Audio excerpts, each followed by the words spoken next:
Bueno, yo aprovecho a saludar, hola, buenas noches a todos, a todas y a todes.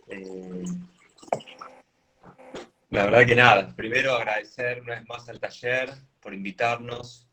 La verdad que es un espacio académico que siempre nos ha abierto las puertas y en el cual también la producción creo que de Bulla está íntimamente vinculada a la producción y las reflexiones que hace el taller, así que nada, agradecerles una vez más a todos los docentes, a todo el equipo con los cuales tenemos como mucha afinidad también, y tiene mucho que ver con lo que hoy les vamos a contar.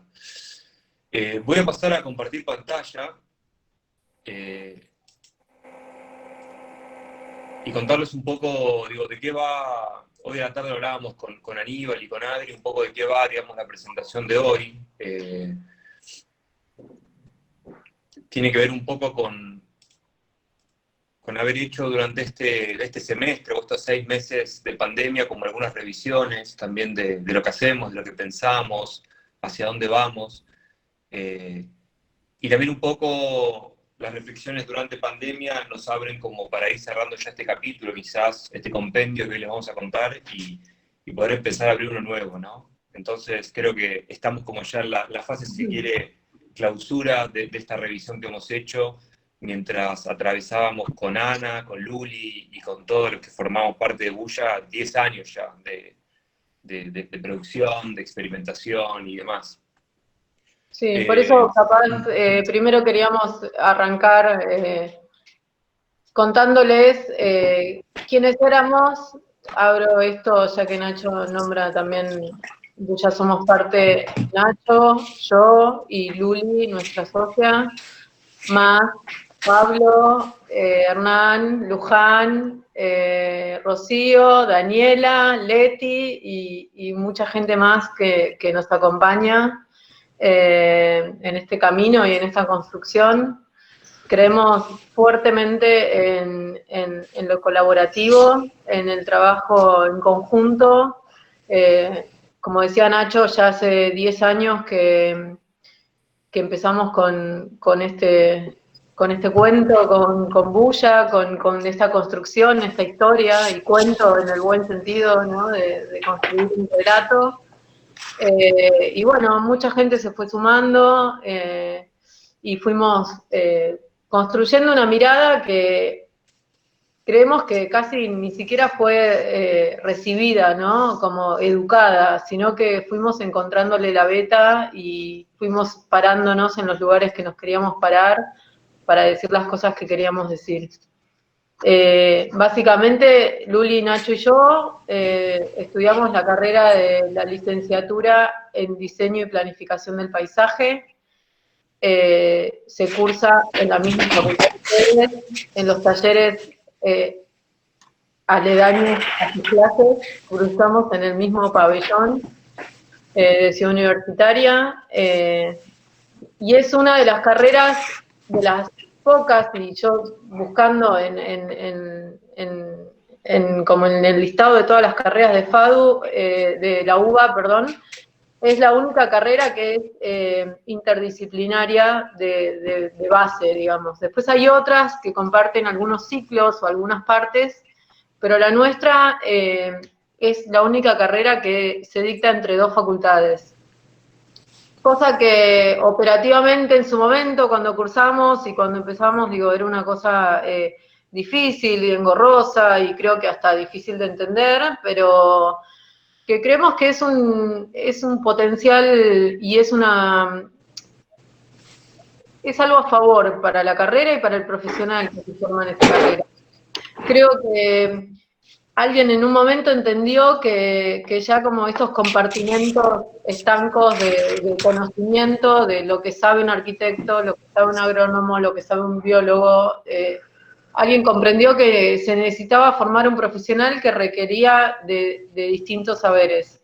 Y la mezcla de esos saberes fue de la arquitectura y de las ciencias más duras, ¿no? Nuestra carrera básicamente se da en 2 planos, que es en en un plano que está muy relacionado a las ciencias exactas, que tiene que ver con la Facultad de Agronomía, donde estudiamos todo tipo de ciencias relacionadas al territorio, al ambiente, a las dinámicas del paisaje, a la ecología, donde creo que eso es algo que te hace abrir mucho la cabeza y poder entender el territorio en todos sus planos, ¿no? Y en todas sus dinámicas. Y te fuerza un poco a complementar la otra parte, que es lo que se cursa en arquitectura, porque la otra parte es dura y pura proyectual, con un esquema de talleres de diseño muy similares a los que tienen ustedes, un trabajo de tesis final, y eso que en arquitectura a veces te fuerza a ver la realidad en dos dimensiones, o en un plano, o verlo como mucho más abstraído de lo que es la realidad del territorio. Lo otro de agronomía creo que complementa para entender que el paisaje no es estanco, que el paisaje está lleno de dinámicas, de interacciones, de datos, ¿no? Entonces creo que un poco te fuerza a entender el lugar donde estás parado, a hacer el ejercicio de hacer un zoom out del lugar donde estás parado, de entender a dónde pertenece, y después, entendiendo la tierra donde estás, poder operar. Entonces nos parecía que estaba bueno poder contarles nuestra formación. Creo que esto de la interdisciplina y haber sido en su momento educados por arquitectos y por agrónomos, piensen que nuestra carrera tiene 25 años y recién ahora aparecen docentes de paisaje enseñando paisaje. Nosotros tuvimos docentes arquitectos en arquitectura y agrónomos en agronomía.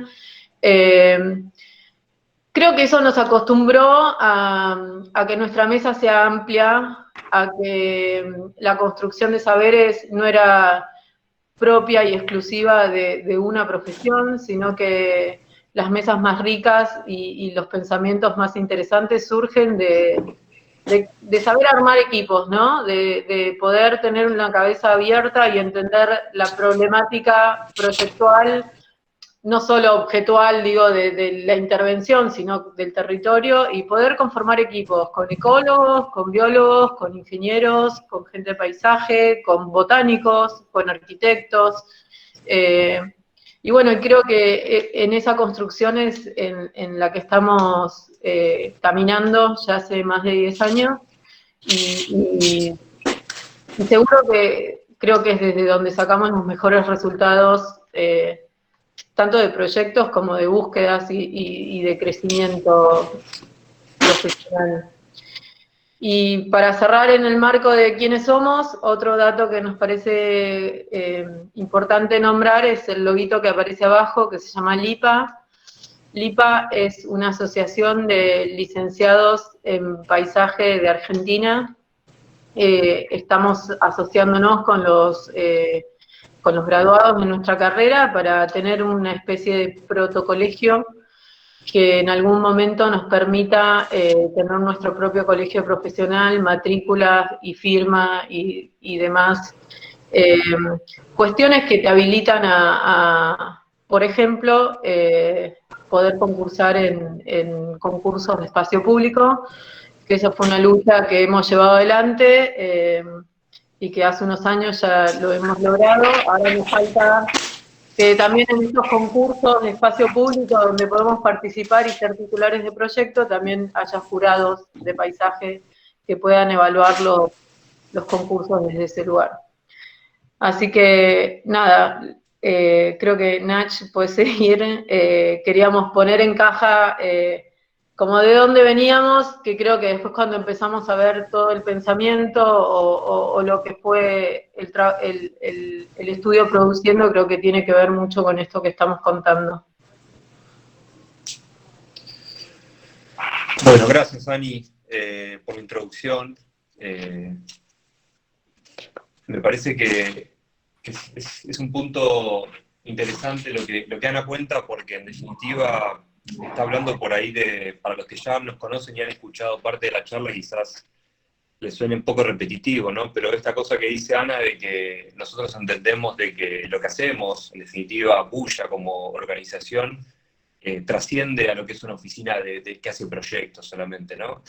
Ana hablaba de temas que tienen que ver muy desde un activismo disciplinar, o mismo cómo pensamos y rediseñamos los equipos para poder producir, ensayar y producir conocimiento, y también cómo también uno desde el hacer puede tener como cierta incidencia política, que es un poco lo que Ana traía, sobre la vida civil y sobre la construcción de una disciplina, que es la del paisaje, que van a ver que Bulla tiene como mucho permanentemente de revisión sobre el tema disciplinar, que de alguna forma, ¿no? Bien como decía Ana, la ausencia, digamos, de una escuela durante todo el siglo XX hizo también de que otras disciplinas hayan como, digamos, tomado de alguna forma, abordado como los temas clásicos del paisaje y haberlos hecho contemporáneos.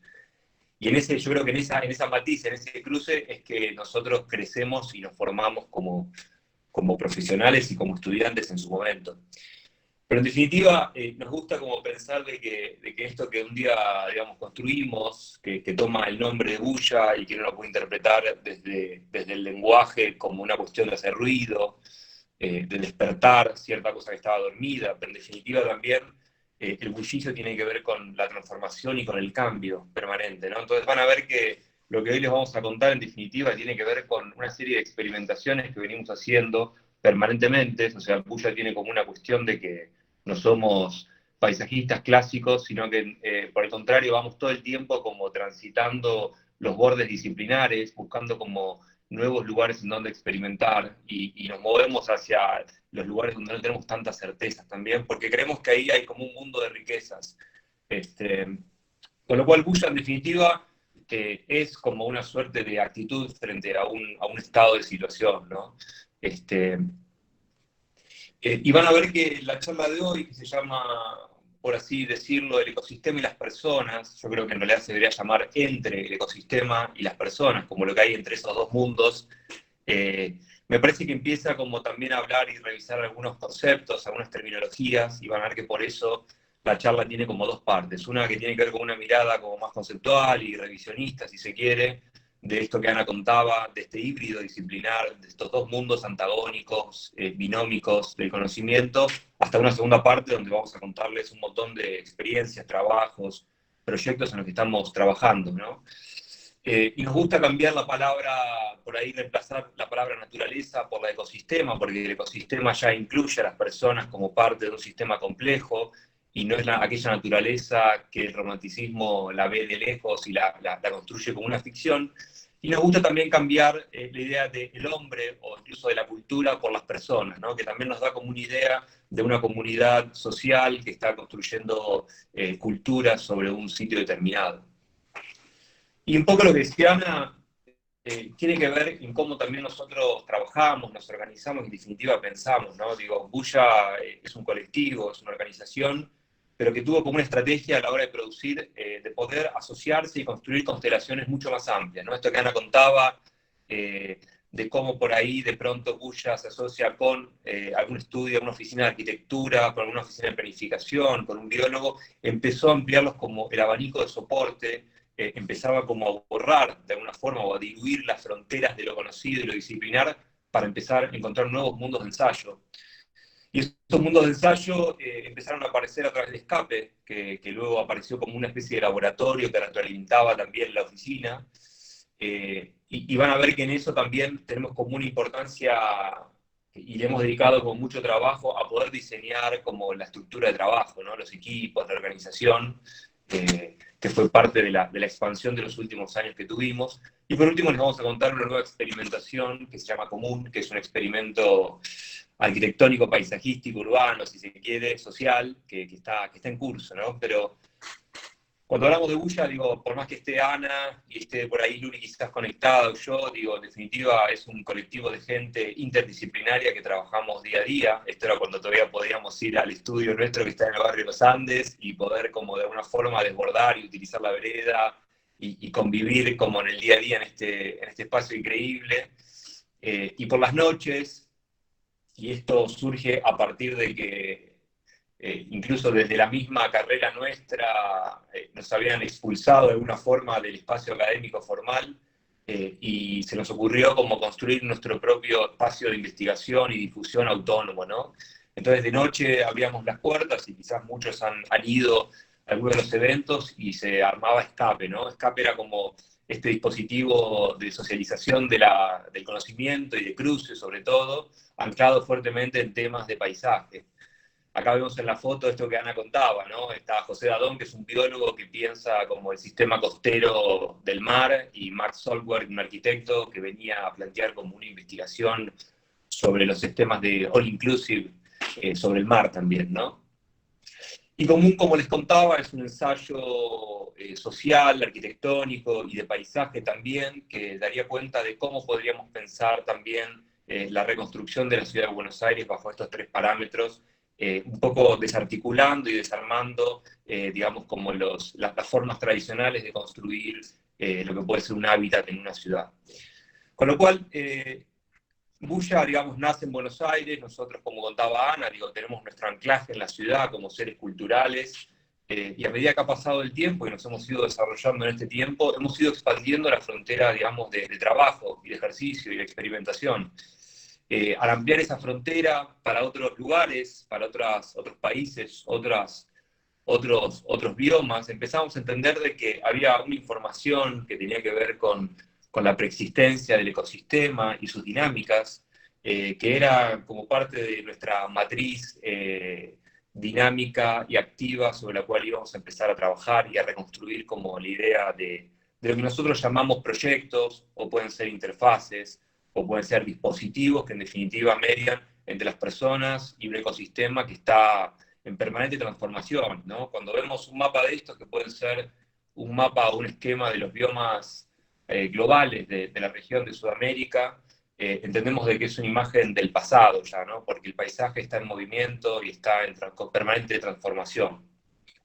Entonces, cuando entramos en el ecosistema, nos preguntamos y nos tomamos ciertas licencias para revisar un poco también, y más en tiempos de pandemia, ¿no? Como mirar un poco para atrás y revisar de qué se trata, como esto que Ana contaba, como todo el mundo de las ciencias naturales, de las ciencias exactas.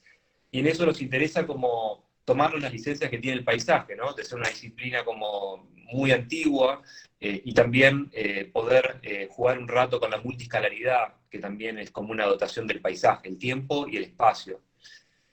Y en esa relación empezamos a pensar, cómo han sido la transformación de los distintos acuerdos que las comunidades generaban entre sí y que luego les permitía diferentes tipos de articulaciones con el medio, con el paisaje, con la naturaleza en su momento, ¿no? Entonces, cómo las comunidades pasan, digamos, de dar o explicar los fenómenos, digamos, de la naturaleza a través de las creencias, de las personificaciones, y en un momento determinado se terminan de constituir como seres de técnica, como seres de ciencia, ¿no? Y vinculado a la ciencia aparece, digamos, uno de los movimientos más importantes para la historia del paisaje, que es el romanticismo, que van a ver que permanentemente lo estamos trayendo como a la mesa para la revisión, ¿no?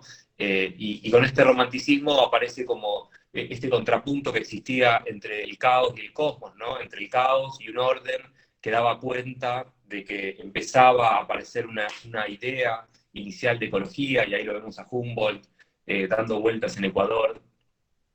Pero hoy también nos interesa empezar a pensar como quizás abandonar ciertas posturas sobre las cosas, ¿no? Y poder, por lo pronto, experimentar de abandonar un rato ciertos binomios clásicos que tenemos habituados, y pasar a una mirada mucho más múltiple, ¿no? Y esto lo podríamos pensar en términos proyectuales, espaciales, como también disciplinares, como recién contaba Ana, ¿no? Esta idea de Donna Haraway, que es una bióloga que dice que en definitiva todos somos líquenes, o todos somos estos holobiontes, ¿no? Como estos seres que en definitiva convivimos permanentemente con millones de bacterias, y que en definitiva la separación entre el ambiente y los cuerpos no es tal como la tenemos pensada. Y el paisaje, y más en estos tiempos tan extraños, estamos todos encerrados, y nos interesa empezar a pensar cómo han sido los procesos globales, digamos, de todo el ecosistema terrestre, ¿no? Desde cómo han sido las grandes extinciones masivas, hasta cómo el hombre ha ido cambiando y han aparecido nuevas especies.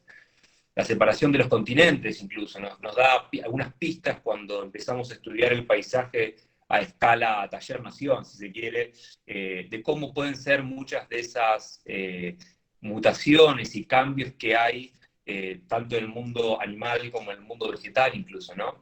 Entender en el periodo geológico en el que nos encontramos nos permite de alguna forma también entender cuál ha sido el último gran disturbio a escala planetaria, y de alguna forma esos disturbios nos han permitido que las ciencias muy inicialmente empezasen a clasificar los paisajes, empezasen a dar un orden, una nomenclatura, que de alguna forma era lo que luego iba a devenir en las ciencias, lo que decía Ana, ¿no? Las ciencias específicas que luego terminaron siendo estancas, como el caso de la botánica, ¿no? Y este reloj de floración de Linneo, que es uno, digamos, de los primeros, de los emblemas de los botánicos europeos, que daba cuenta de cómo podía pasar durante el día toda una serie de floraciones de especies que, si bien son europeas, hoy muchas de estas las podemos encontrar en baldíos de Buenos Aires.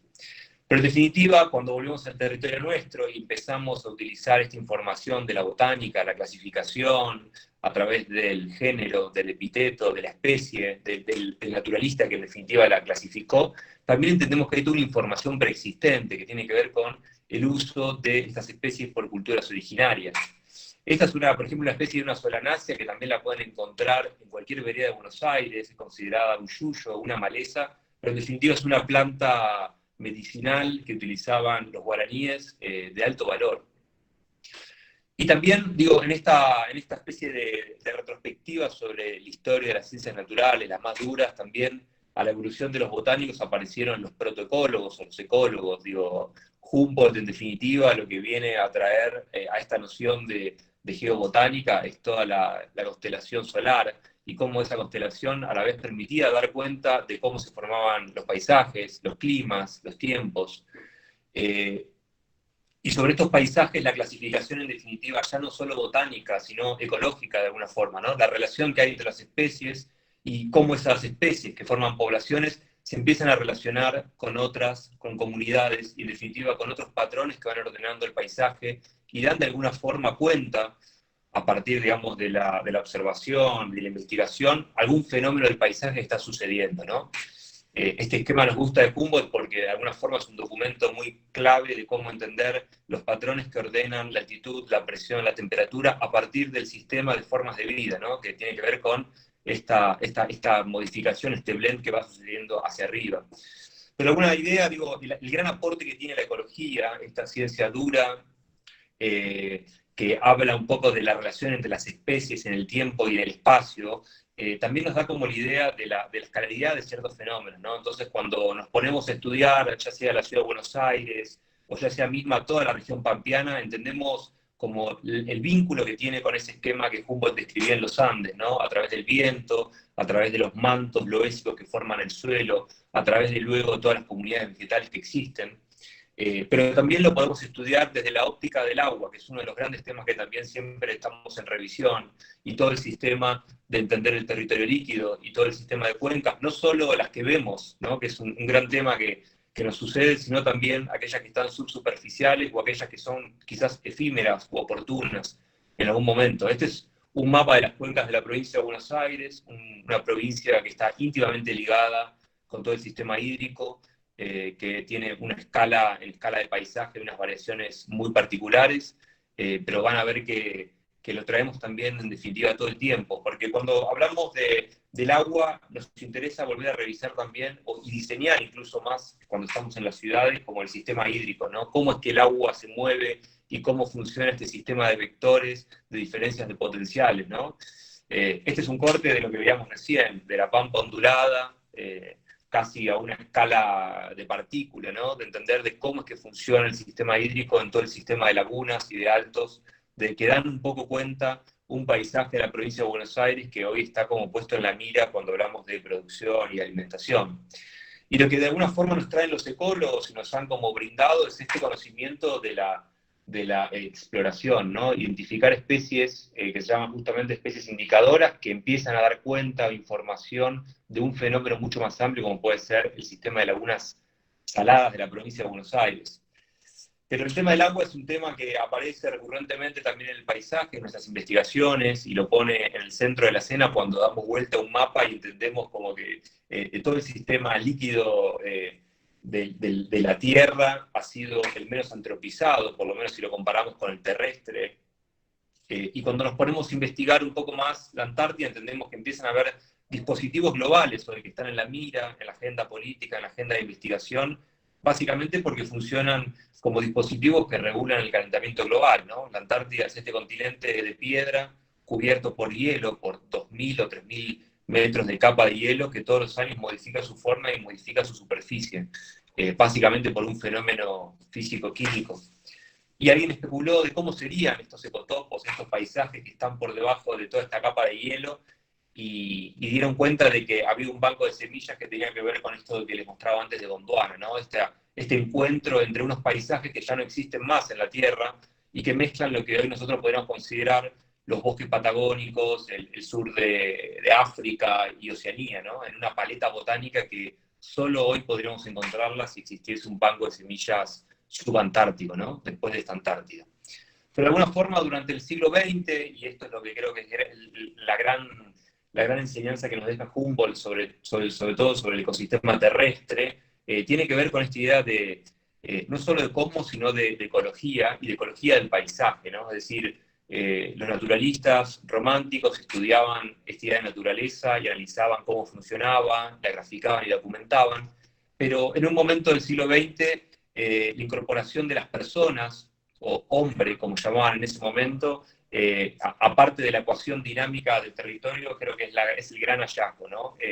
Nosotros como personas ya no estamos fuera del ecosistema, ya no estamos fuera de esa naturaleza, sino que somos parte y la estamos modificando permanentemente. Digo, de alguna forma, los proyectos que hoy les vamos a contar tienen que ver con diseñar esta ecuación de escena B permanente en el tiempo y en el espacio. Este grafiquito tiene como una chicana porque le cambiamos la palabra hombre, que estaba escrita ahí, y se la pusimos a personas, ¿no? Como una especie de influencia también incluso del feminismo, ¿no? Para poder empezar a hablar de personas y dejar la hegemonía del varón como datos sobre el ecosistema. Pero en definitiva el ecosistema, como hablábamos antes, el que nos interesa como hoja de ruta empieza a ser ¿no? Y como sería el lema del taller Nación, ¿no? La geografía legitima el territorio, en definitiva. Y la verdad que tomamos como toda esta herencia de los mapas y de las cartografías para empezar a cruzarlas, ¿no? Y en ese cruce de capas poder empezar a sacar conclusiones o hipótesis de proyecto. Este es el mapa de Uruguay cuando cruzamos la topografía y la geomorfología, que es la forma de la Tierra, y que nos ayuda de alguna forma para empezar a clasificar y entender abordajes hacia el territorio.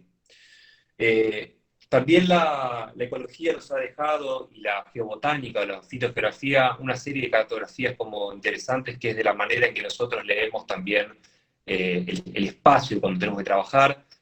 El mapa de la izquierda de las ecorregiones es el resultado de la interacción de los seres vivos, de alguna forma, que para nosotros es como el mapa que ejemplifica y mete incluso adentro acciones culturales, y el de la derecha lo amplía y ya da cuenta visualmente cómo se distribuye la botánica, ¿no? En definitiva. Y cada vez que vamos ampliando estas cartografías, entendemos de que el paisaje es como los planos, ¿no? Cuando dibujamos planos, a medida que uno se aleja y se acerca, va aumentando la cantidad de información y especificidad hasta poder llegar a la mínima expresión que es la especie, ¿no? Pero cuando uno analiza la región pampeana, ¿no? La región productiva, si se quiere, desde el modelo agroexportador, entendemos de que no hay una única pampa, sino que hay 5 o 6 pampas diferentes y cada una responde a un registro espacio-temporal del paisaje. Y la ciudad de Buenos Aires, donde estamos hoy hablándoles, también está como inserta dentro de un paisaje, digamos, no está metida sobre un lugar que es un plano artificial, sino que la ciudad de Buenos Aires se monta de alguna forma entre dos ecosistemas como muy claros, el pampeano, que es el que hablábamos recién, y sus diferentes pampas, y el ecosistema que puede ser el de islas, la ecorregión de islas y deltas del Paraná, o lo que puede ser el estuario del Río de la Plata. Y en ese punto de encuentro es que se dispone, nosotros creemos que la pieza de paisaje más interesante que podemos encontrar en nuestra geografía, que es el talar. Este talar que hacia el norte se describe, se desarrolla como el talar de la Barranca, y hacia el sur el talar del Bardón, que tienen temas en común, pero que en definitiva comparten una forma de apropiación y de uso de cada una de esas localidades muy diferentes. El Talar de Barranca en su situación originaria, y Buenos Aires también, cruza estos tres sistemas de estos ecotopos o estos ecosistemas originarios, como les contábamos recién, digo, el pastizal adaptado a una serie de condiciones, el Talar de Barranca, que puede hacer este esquema con sus bajos, y por último, las islas y deltas del Paraná. Y en esto la ecología también nos trae el aporte a empezar a analizar lo que tiene que ver con los bienes y los servicios de un ecosistema, ¿no? Que de alguna manera es lo que ponderamos antes de empezar a hacer un proyecto, y lo cual nos puede como brindar información, digo, que como pondere nuestras acciones también sobre el medio. Digo, a una hora de acá, el ciervo de los pantanos nada de isla en isla a partir del registro de la inundación, de estas inundaciones extraordinarias que existen en este gran humedal que es el delta, que hoy está en llamas justamente, o el talar de albúfera, como la imagen de la derecha, y la simbiosis que existe entre la mariposa bandera argentina y el coronillo, una especie endémica de este lugar. Pero a medida que vamos digamos, recorriendo también los sistemas de borde, de costa, de encuentro entre dos mundos, nos encontramos también con todo el sistema de la Pampa deprimida y el encuentro con el sistema dunar bonaerense, ¿no? Sobre todo hasta Mar del Plata. Y de vuelta, la irrupción de la antropización a partir del pinar como dispositivo aclimatador, digamos, de la costa durante el siglo XIX y XX, aparece en estos cortes de registro.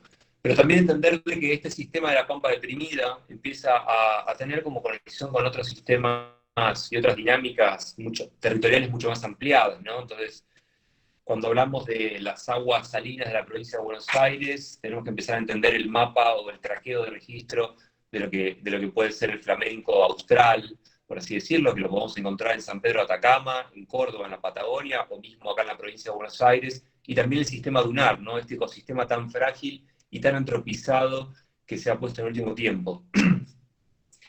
Pero digo, más allá de esta revisión, digo, sobre el mundo de las ciencias naturales, las ecologías y toda esta lectura que hay sobre este ecosistema complejo y dinámico, nos interesa también entender cómo es que las personas han ido construyendo culturas sobre esos medios y cómo nos han ido dejando registros, que en definitiva es lo que nosotros, digamos, hacemos como diseñadores, como planificadores, ¿no?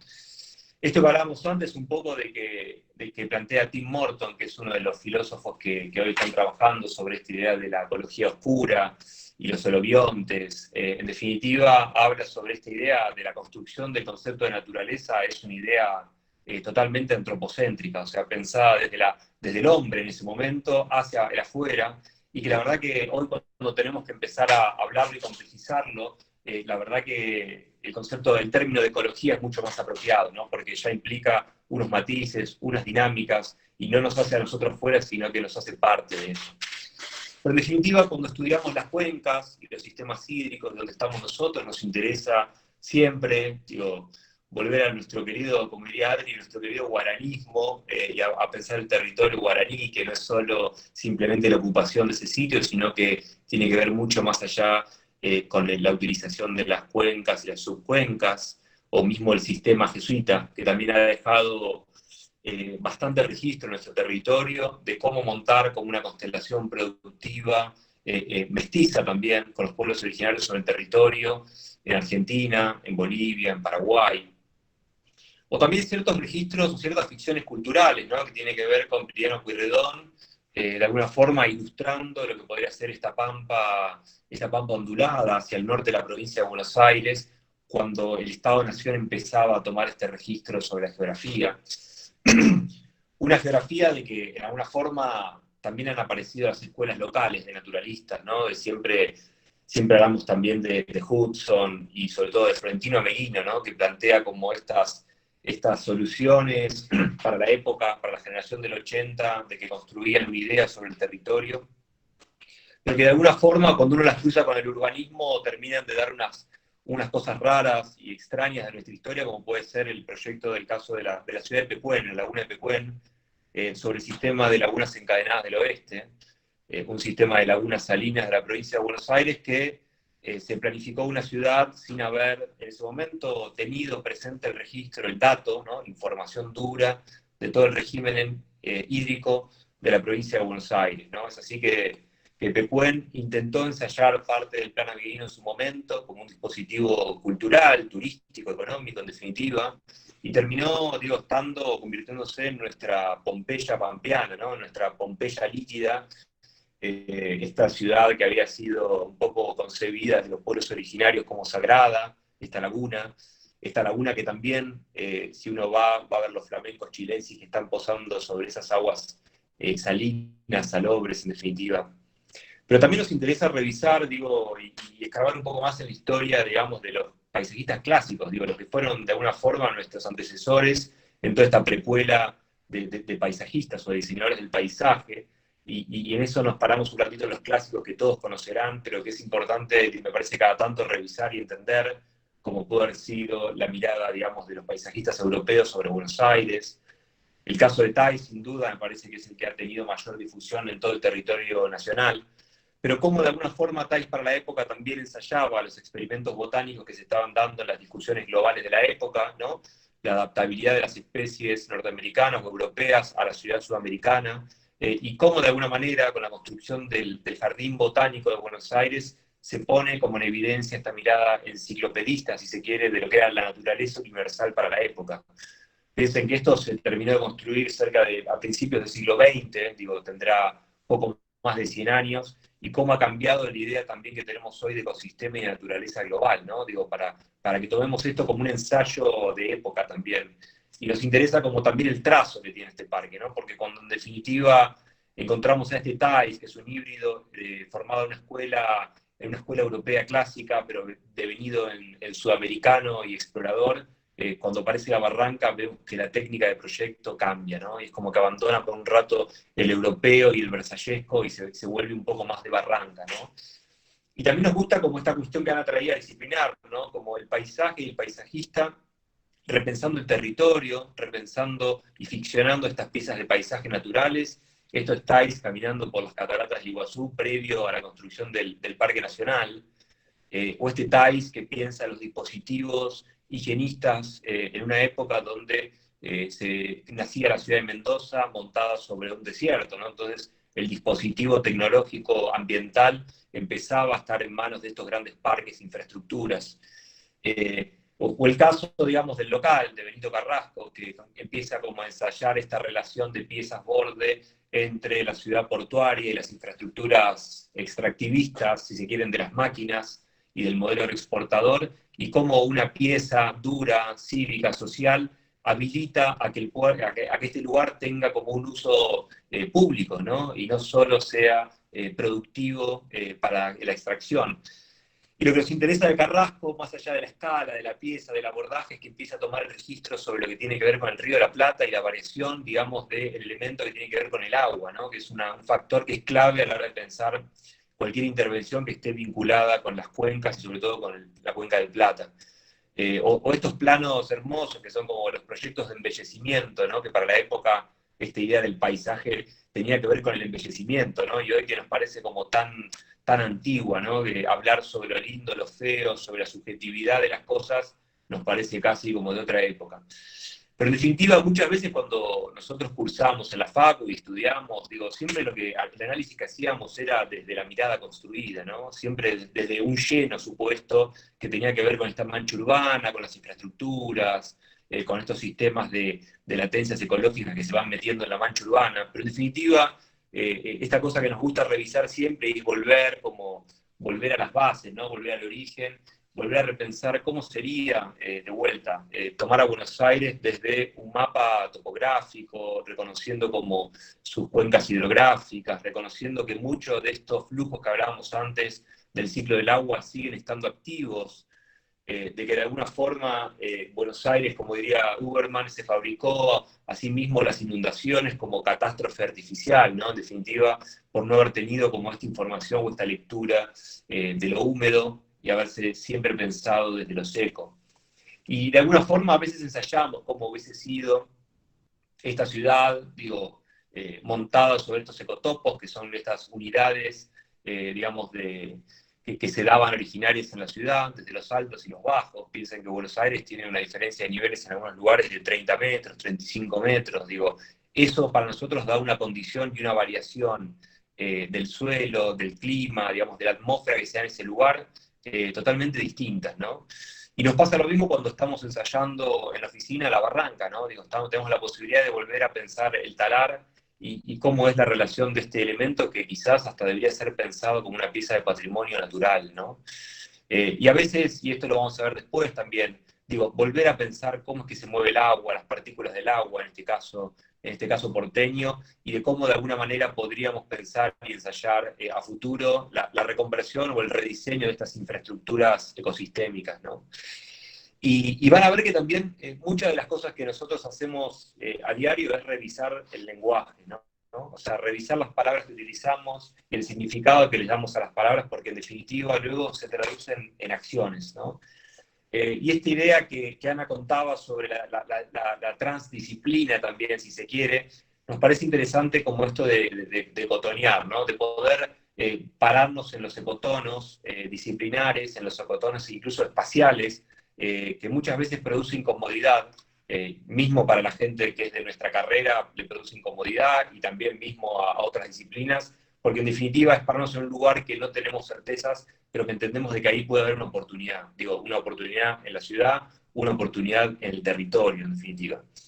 Y hablando de lenguaje, y con esto ya voy cerrando esta primera parte, Escape nace hace 5 años con esta especie de actitud de garage, ¿no? De abrir las puertas y empezar a invitar gente y ver qué están pensando otros.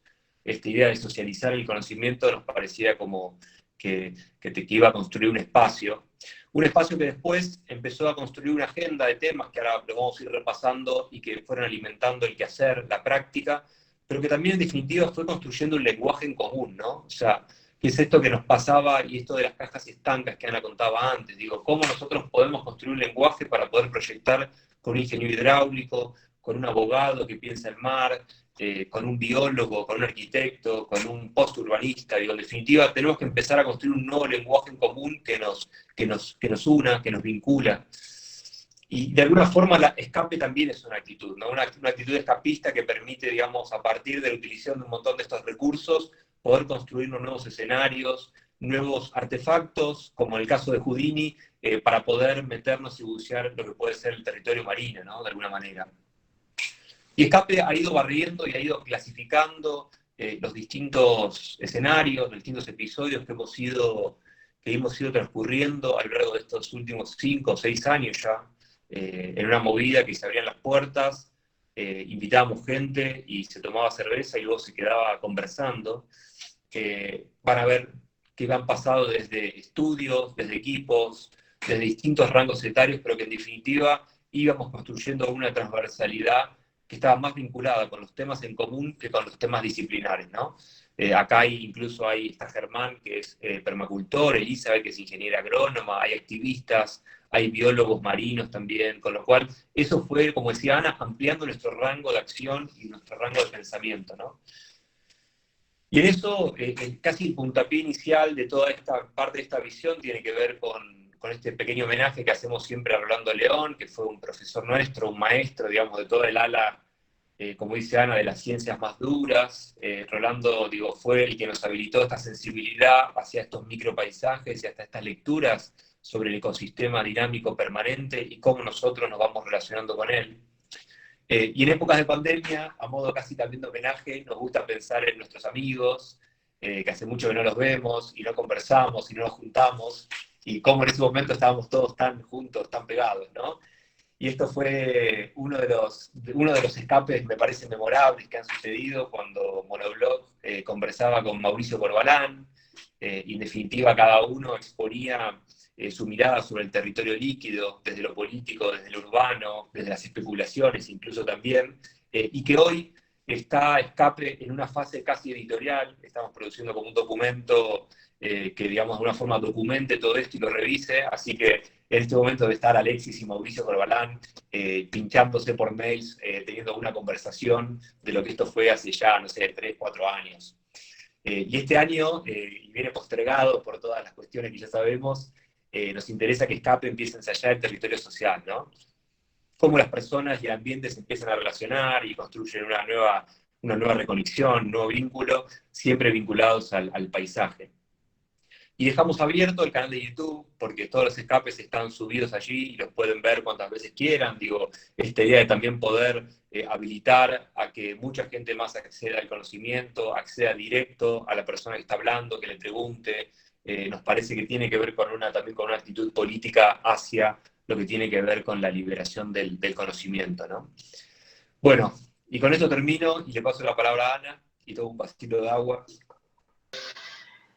Bueno, en la línea de lo que venía contando Nach, queríamos bajar a mostrarles algunos proyectos, algunos ejercicios que hemos hecho en el transcurso de estos 10 años. Y esta práctica profesional que para contarla la vamos ordenando también en relación a estos hashtags que habíamos armado para el escape y ordenarlos en relación a los puntos de investigación o a los enfoques que le quisimos ir dando. Primero, el territorio de reserva, después de León en el estudio y de revisar y de pensar hacia dónde queríamos llevar el enfoque del estudio, que obviamente en estos 10 años creo que empezamos siendo una cosa y fuimos mutando y creciendo y madurándolo. Hace un montón de años, ya ni me acuerdo cuánto, Martín Uberman nos invitó en Monoambiente para hacer una exposición, en el que creo que lo más valioso de esto, más allá de la pieza que se logró y que fuimos a tomar estas porciones de tierra en distintos baldíos del corredor Donado-Holmer, clasificamos las especies, las buscamos, sacamos sus nombres, cómo se comportaban, y era una manera de poner casi como en una pieza de exposición a los yuyos, a estas especies que se dan espontáneamente en el baldío. Y creo que lo más valioso de ese ejercicio fue tratar de construir una identidad desde lo vegetal, ¿no? En términos de paisaje y los grandes paisajistas que venía contando Nacho, que han intervenido en la Ciudad de Buenos Aires y en otros puntos también del país, digo, cargan con un imaginario que viene de Europa, que viene de construir un imaginario de otro lugar. Se ha construido el imaginario de nuestro espacio público desde la base de que acá no había nada y vale rescatar que hay un montón de cosas en La Pampa, hay un montón de especies que son súper valiosas, que nosotros somos eso, que está todo bien con los robles y con otras especies que son europeas, pero que nuestra identidad pasa por este lado. Pero ir a lo nativo desde un concepto, digo, no de una moda de los nativos y los pastos, sino de sí de verdad de generar como una identidad desde el paisaje, que creíamos que no estaba construida hasta el momento, y es algo que lo venimos sosteniendo con el paso del tiempo. Y que también creo que fue bien recibido. Me parece que cuando uno comunica, cuenta y da ciertas explicaciones sobre el material vegetal que nos rodea y qué tiene que ver con nuestro territorio, en líneas generales siempre fue bien recibido y bien tomado. Y tuvimos la oportunidad de participar del concurso del SEC, del Centro de Exposiciones de la Ciudad de Buenos Aires, junto a Edgardo Minón, donde planteamos esto de una gran cubierta de escala urbana, casi 2 hectáreas de cubierta, donde el gran cambio creo que fue que en términos de espacio público y de trabajar con el gobierno de la ciudad, en su momento fue sacarlos del pool de especies que venían manejando hasta el momento. Hay unos caballitos de batalla, digo, que se utilizan en todos lados y que los debemos conocer todos, y nosotros propusimos construir un parche ecológico. O sea, este parque, no sé cuántos lo conocen, o si alguna vez pudieron venir, obviamente mantenimiento de la lógica de los espacios públicos, digo, algunas cosas se van perdiendo, pero sí de que en este lugar, digo, suceden cosas que si prestan atención, digo, uno cruza Plaza Francia y esos intercambios de energía y esos visitas de especies o de mariposas o de ciertos pájaros, que vienen algunos de la Reserva Ecológica, digo, que hay como una relación de avistaje con una fauna y una flora que existe en la ciudad, que en algún lado está, y que cuando uno pone las especies que son las pertinentes, hay un montón de esos flujos de energía que suceden en ese lugar. Entonces, me parece que está buenísimo si tienen la oportunidad de ir en algún momento, que se vuelva a abrir todo y que podamos salir a visitar estos parques. Tómense un minuto para tirarse un rato y ver la cantidad de vida y de situaciones con la fauna que se da, que digo, cruzando la avenida no sucede. Bueno, el proyecto, este fue un encargo que hicimos en Santa Cruz de la Sierra, en Bolivia, se llama Faros en la Reserva, lo trabajamos junto a Claudio Ferrari, Martín Fernández de Lema, Nadia Franco, y la verdad que fue una experiencia que para nosotros fue súper valiosa.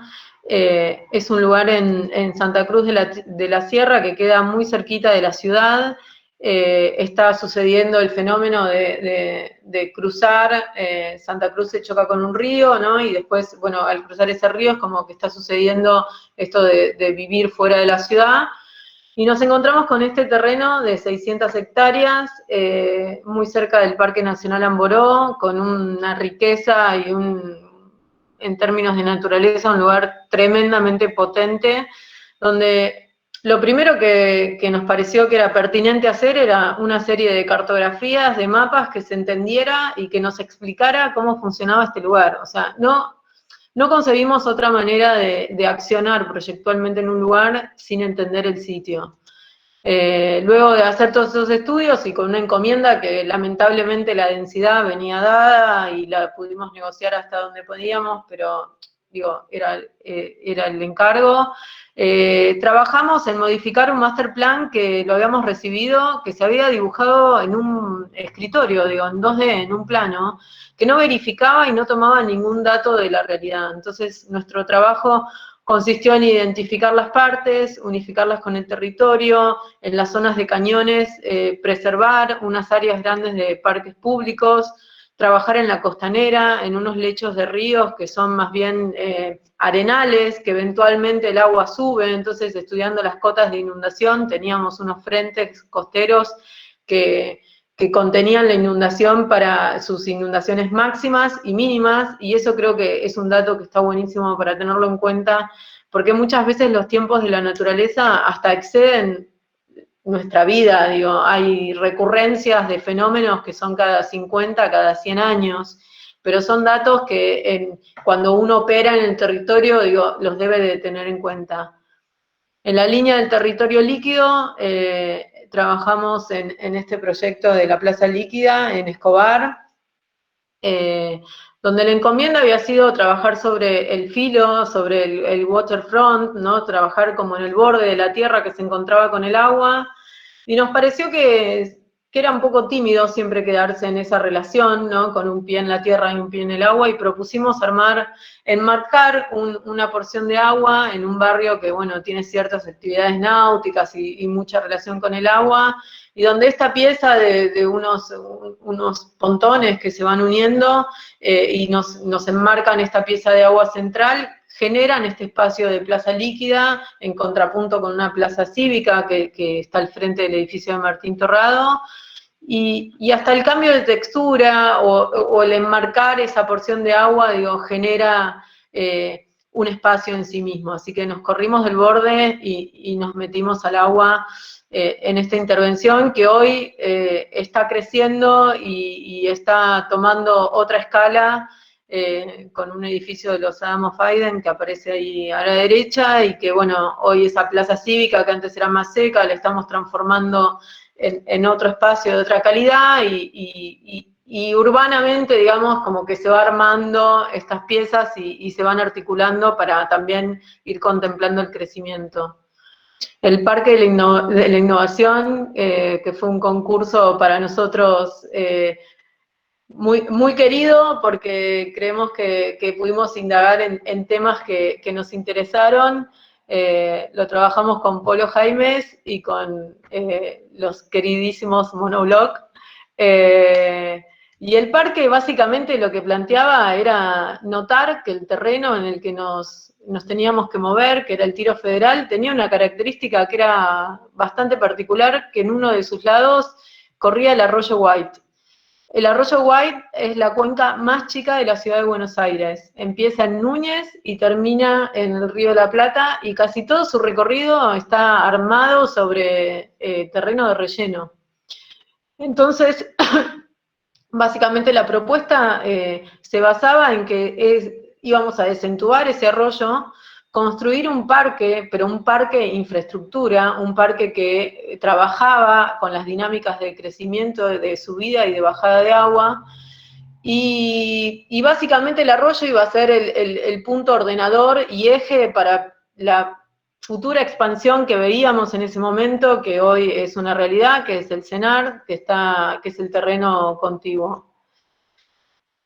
Estos esquemas hablan de que el parque se hacía a cargo de su agua, todo lo que recolectaba tenía los excesos de agua se quedaban en el parque y no saturaban el sistema pluvial, y que el parque con distintos sistemas de agua, de altura de aguas del arroyo White, funcionaba igual, digo, a veces con mayor o menor superficie, pero digamos que casi toda la superficie del parque pasaba a ser una infraestructura urbana.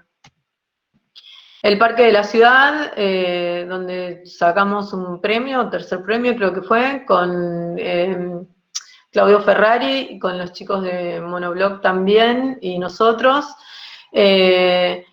También acá indagando sobre el Sildañez, que es el arroyo que pasa justo casi en el eje de la torre, de la torre esta de Interama, del Parque de la Ciudad, tomando un poco también el dato del agua y del arroyo que corría, propusimos una gran pieza de infraestructura, que era este anillo que tenía 2 kilómetros en su recorrido total, que funcionaba como una pieza que básicamente tomaba todos los excesos fluviales, el agua giraba en esta sequía tenía especies vegetales que limpiaban, purificaban y hacían que el agua se transformara en un agua limpia y de calidad para después mandarla al Sildañez y al riachuelo que sigue, ¿no? Y este anillo básicamente conformaba una serie de 8 parques que trabajaban con la escala urbana, ¿no? Que atendían como al tejido directamente.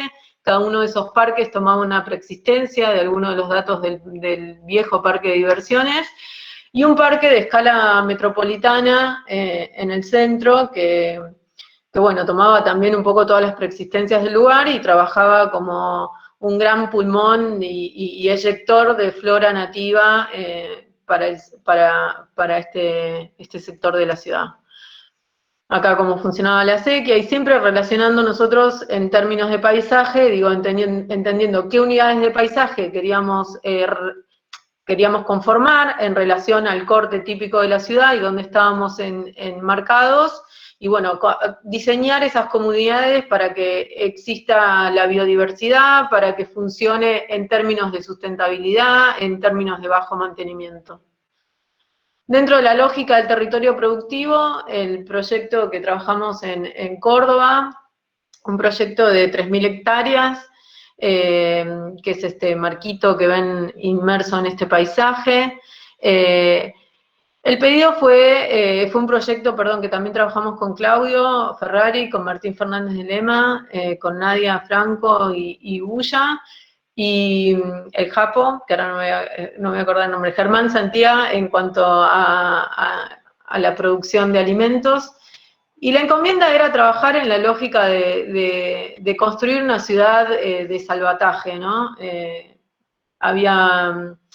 Bueno, está la teoría de que cuando se derritan los polos y venga el apocalipsis, digo, van a subir las aguas, y Córdoba va a ser uno de los puntos que se va a salvar, que va a sobrevivir. Entonces la idea era generar un proyecto en este terreno que tenía su relieve propio, sus cursos de agua, era generar una ciudad organizada también en términos productivos, ¿no? Con ciertas zonas para habitar y con distintas densidades, pero sobre todo con estos nudos o estos paquetes de ciudades productivas, ¿no?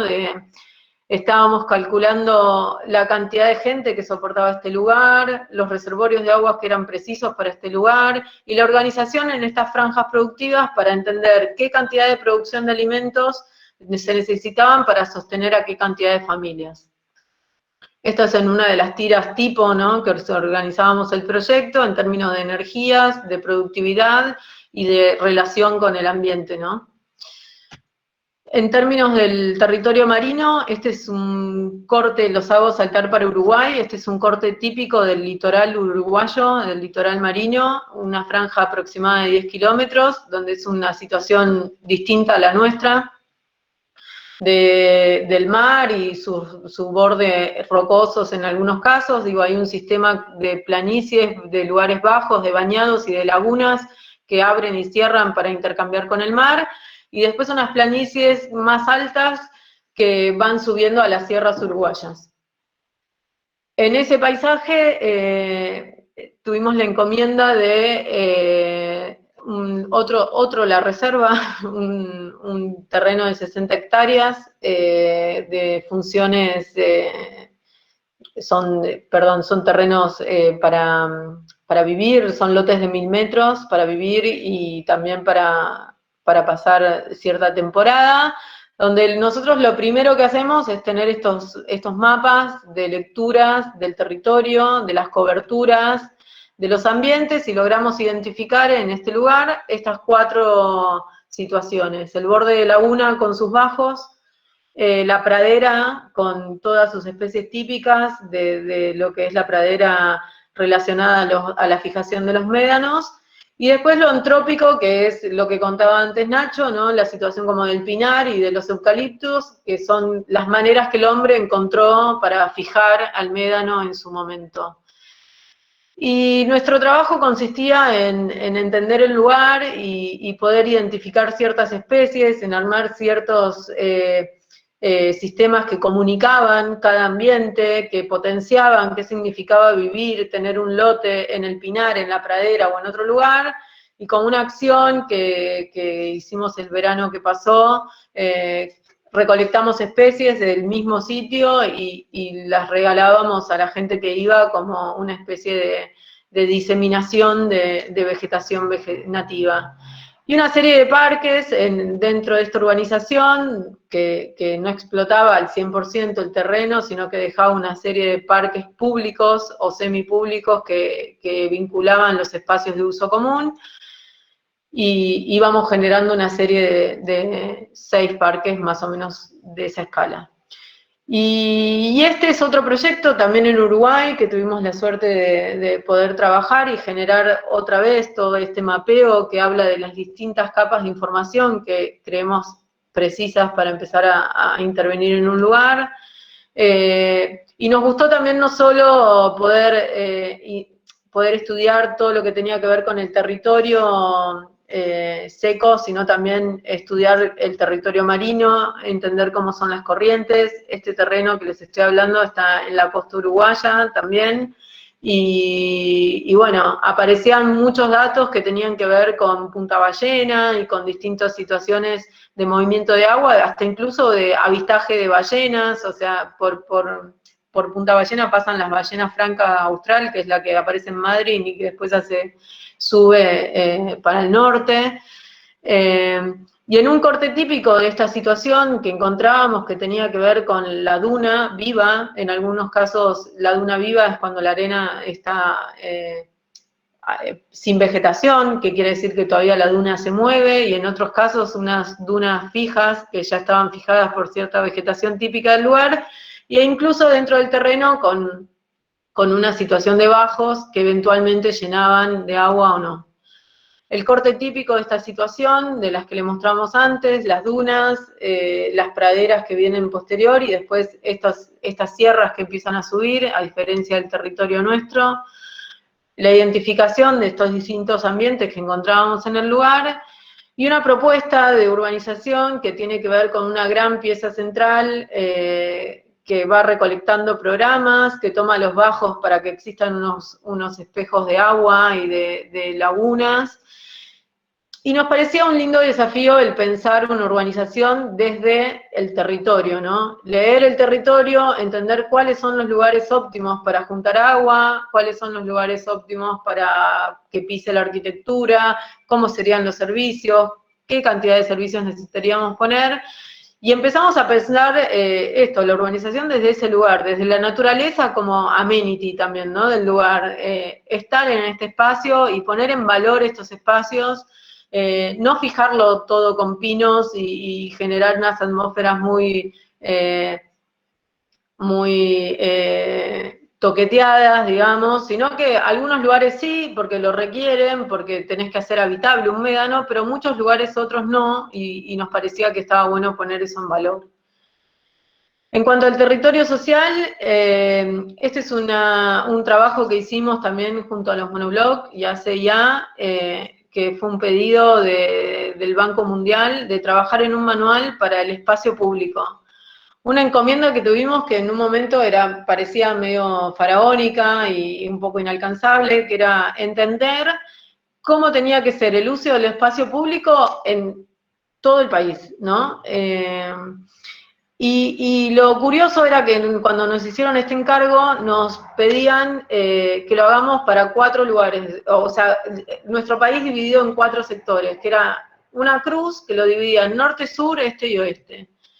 Y a nosotros nos pareció que el valor agregado que nosotros le podíamos poner a esto era cruzarlo con las ecorregiones. Entender que el país no tiene un corte arbitrario de norte, sur, este, oeste, sino que vivir el espacio público del Chaco húmedo es totalmente distinto que vivir el espacio público en la estepa patagónica. Entonces, cruzamos todas esos gadgets o esas cuestiones que teníamos que definir, las fuimos cruzando con cuáles eran las condiciones de estos ambientes. Y en ese sentido creo que es súper valorable el trabajo y nosotros nos quedamos muy contentos con el resultado porque realmente el paisaje condiciona el uso del espacio público, se vive de distinta manera, los suelos son distintos, el calor, la lluvia, el viento, digo. A veces yo pongo el ejemplo medio sencillo, pero pienso, una parada de colectivo en Misiones no es lo mismo que una parada de colectivo en, no sé, en Comodoro Rivadavia. Digo, en alguno te tendrás que reparar un poco más del viento, en el otro tendrás sombra, en el otro... Digo, me parece que está buenísimo cruzar cómo son los datos de vida del espacio público en relación a los paisajes. Y ese proyecto de ese manual terminaba aplicándose en un caso en Mendoza, en un barrio que se llamaba La Favorita, donde armábamos un dispositivo de espacio público lúdico que, bueno, cumplía, digamos, y aplicaba las nociones que habíamos trabajado en el manual. Esta creo que es la última, ya es la última parte, Sí. es un último, diría, como un último capítulo de toda esta saga en la que estamos, que tiene que ver con otro experimento de otra índole. O sea, es una suerte de ensayo que estamos haciendo del habitar en la ciudad. A ver si... ¿Se ve ahí?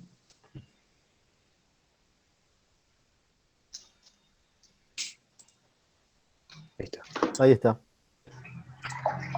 Que tiene que ver con un ensayo con el habitar que estamos haciendo con IR Arquitectura, y que tiene que ver con esta definición de común, ¿no? De vuelta, volver al lenguaje para pensar qué implica pensar como un hábitat común, ¿no?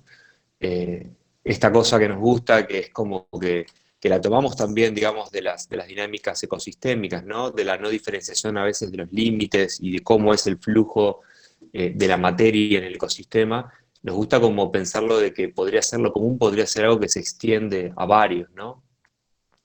Y decimos que es un laboratorio porque en definitiva, a partir del armado de un grupo de gente autogestionada, de 4 familias, aparece la posibilidad de pensar una comunidad en la ciudad. Y a partir de pensar esa comunidad, no lo quisiéramos llamar edificio, ¿no? Pero de ese ensayo, se plantea como un esquema en donde aparece un primer eje social de trabajo y un segundo eje que tiene que ver con el proyecto espacial, ¿no? De paisaje y de arquitectura. Entonces Entonces, es un esquema que plantea como los tres temas, pero el foco está puesto en las personas, ¿no? En la reproductividad de la vida, en los espacios, digamos, en los acuerdos que arma de vuelta un grupo de gente y empieza a definir cómo quiere vivir en la ciudad de Buenos Aires, ¿no? Y este proceso lo planteamos de una mirada holística, de vuelta, como ampliando los rangos y los espectros que uno podría pensar la construcción de la ciudad en el tiempo.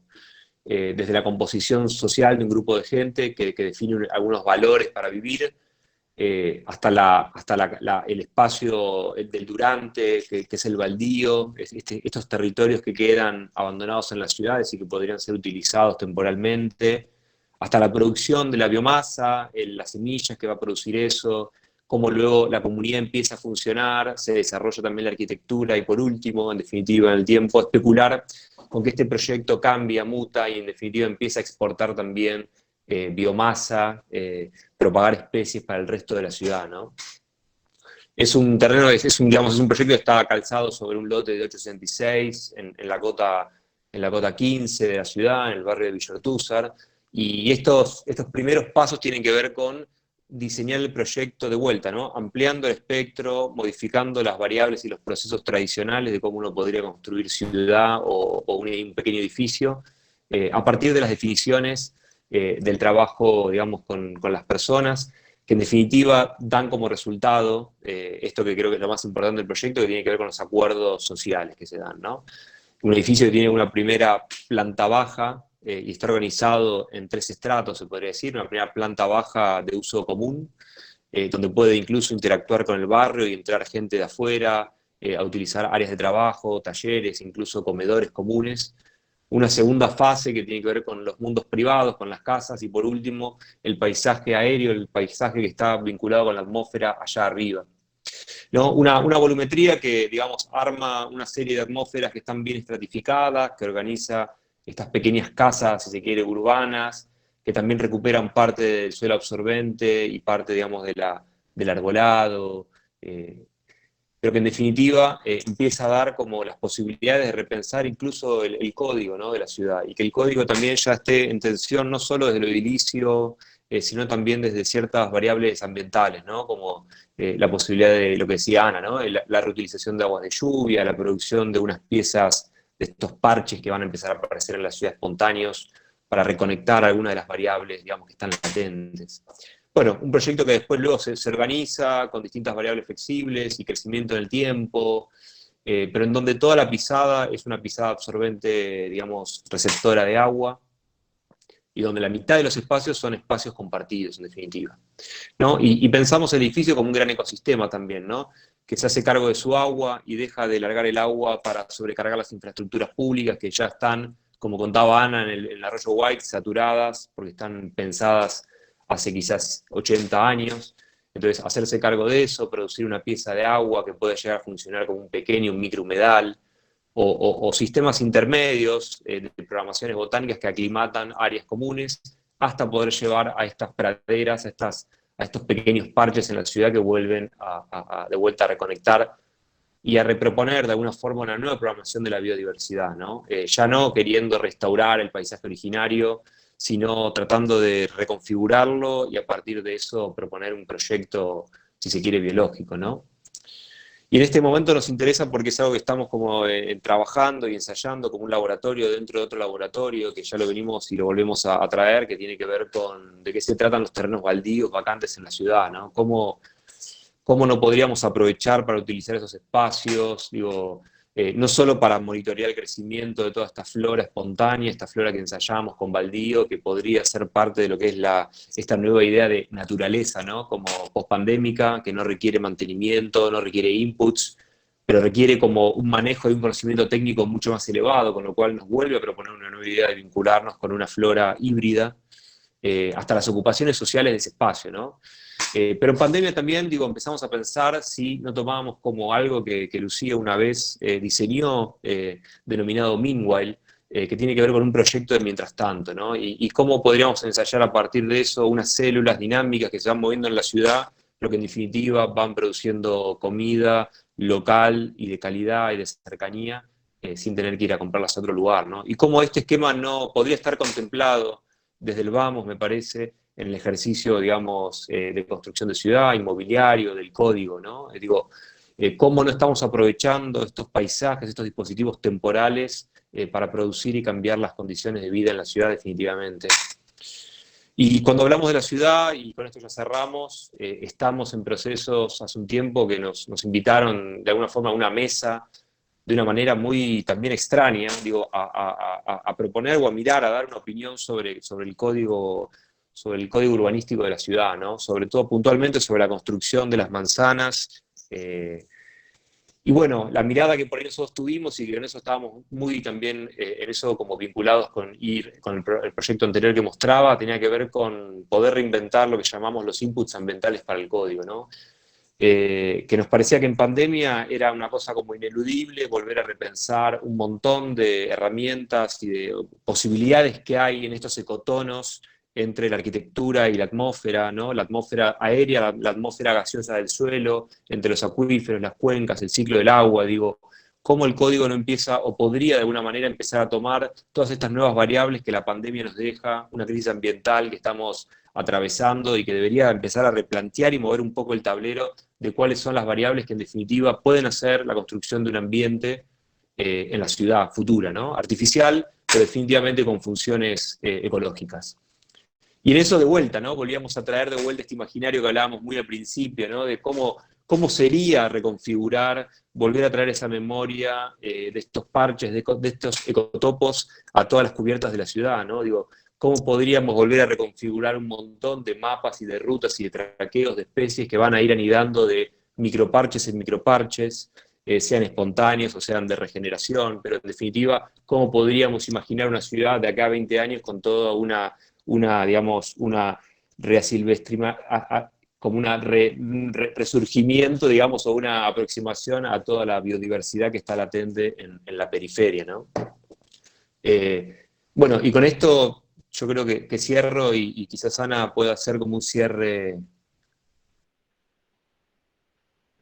No, tomábamos esta imagen como referencia, creo que fue la imagen del flyer de la charla.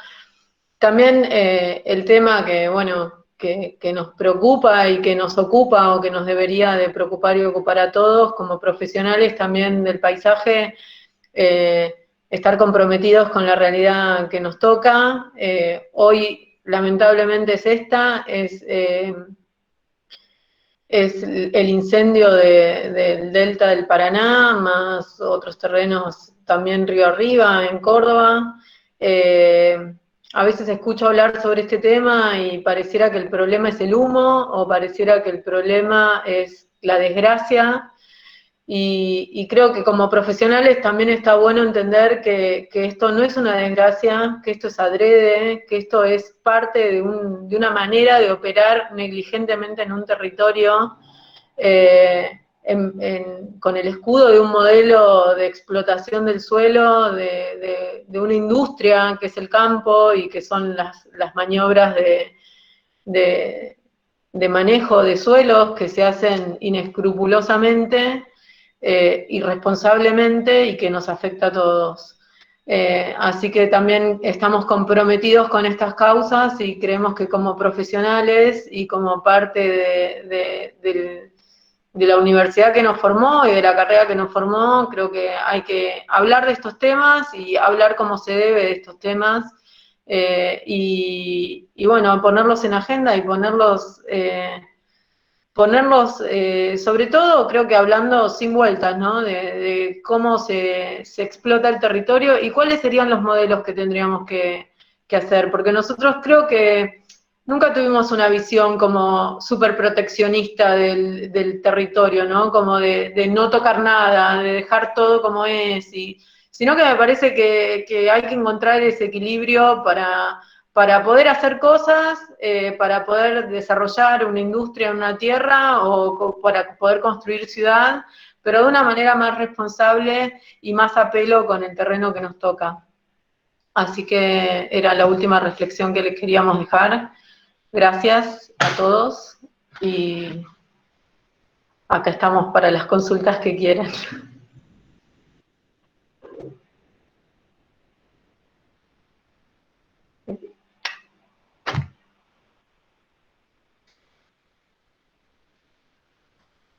Bueno, muchas gracias. Un placer. Este, eh, no sé si alguien quiere preguntar algo, quiere contar algo. Ah, No, ¿cómo andan? Buenas noches. No, en principio agradecerles a las personas, a Ana y a Nacho por siempre la generosidad de venir al taller y abrirnos todo este universo que en realidad muchos compartimos de hace tiempo y fomentamos esa mirada y damos lugar a que esos discursos se instalen y formen parte de nuestra formación y de los estudiantes. La verdad que es súper interesante y muy valioso el trabajo.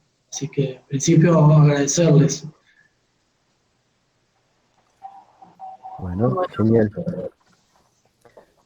no, un poco creo que agradecemos también que nos abran estas puertas.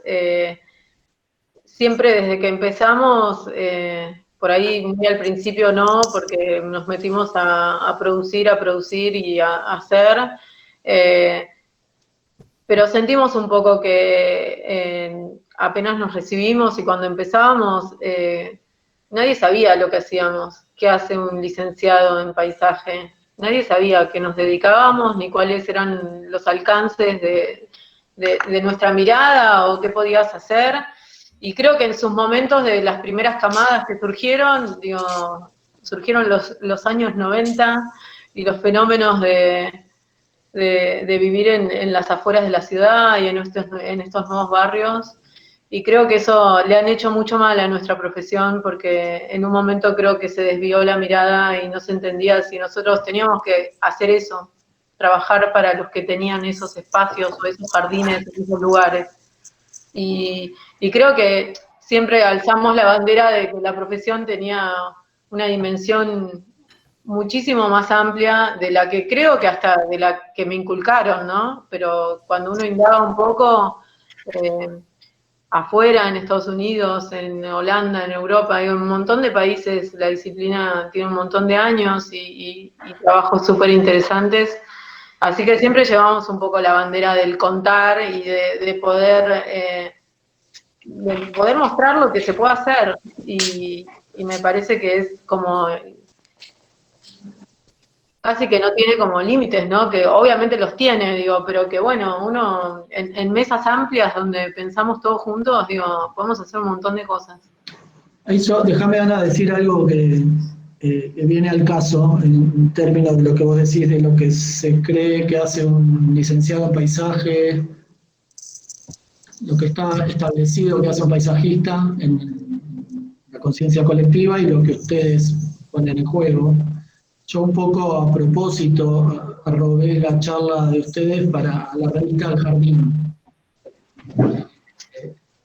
Porque a mí me parece que lo valioso, más allá de predicar entre fieles, donde más o menos todos compartimos la liturgia, es justamente llevar esa liturgia a los lugares donde hay otras creencias o donde hay otro estatus de la situación.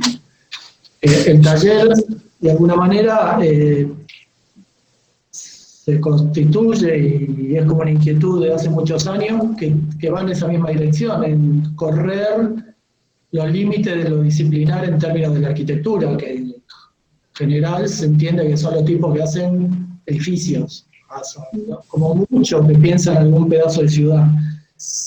Por eso me parece que hay un paralelismo en la manera de entender la época y lo que uno hace en esa época, que es abrir el juego. Yo un poco Adri me preguntaba, che, ¿qué onda? Ojalá haya gente que a raíz del arrobado se haya metido en la charla, no lo sé. Si hay alguien, está bueno saberlo. Y de hecho yo conozco a la gente de la revista El Jardín y por eso también lo hago. Un poco para